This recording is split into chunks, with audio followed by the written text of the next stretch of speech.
వేధింపుల ఆరోపణలతో వార్డు ఎన్నికల్లో పోటీ చేస్తున్న బీజేపీ మద్దతిస్తున్న అభ్యర్థి ఆత్మహత్య కలకలం సృష్టిస్తోంది. పంచాయతీ ఎన్నికల వేళ రంగారెడ్డి జిల్లా కంసాన్పల్లిలో తీవ్ర విషాదకర ఘటన జరిగింది.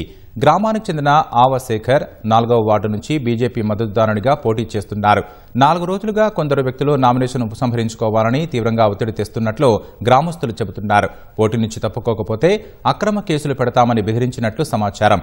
ఇదే క్రమంలో షాద్నగర్ శివారు సోలిపూర్ రైల్వే వంతెన వద్ద శేఖర్ విగతజీవిగా పడి ఉండడంతో గ్రామంలో ఉద్రిక్త పరిస్థితులు నెలకొన్నాయి. మృతదేహాన్ని మహబూబ్నగర్ ప్రభుత్వ ఆసుపత్రికి తరలించిన పోలీసులు హత్య లేక ఆత్మహత్య అనే కోణంలో దర్యాప్తు చేస్తున్నారు. అయితే నామినేషన్ ఉపసంహరణకు ఒత్తిడి చేసిన వారిపై కఠిన చర్యలు తీసుకోవాలని శేఖర్ మద్దతుదారులు గ్రామస్తులు డిమాండ్ చేస్తున్నారు.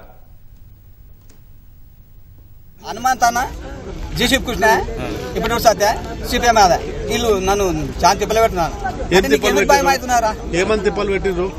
అదే ఎలక్షన్ల గురించి విడర్ చేసుకోకపోతే నేను జైలు పంపిస్తాం కొడుకు అన్నారంట ముచ్చట చెప్పాడు.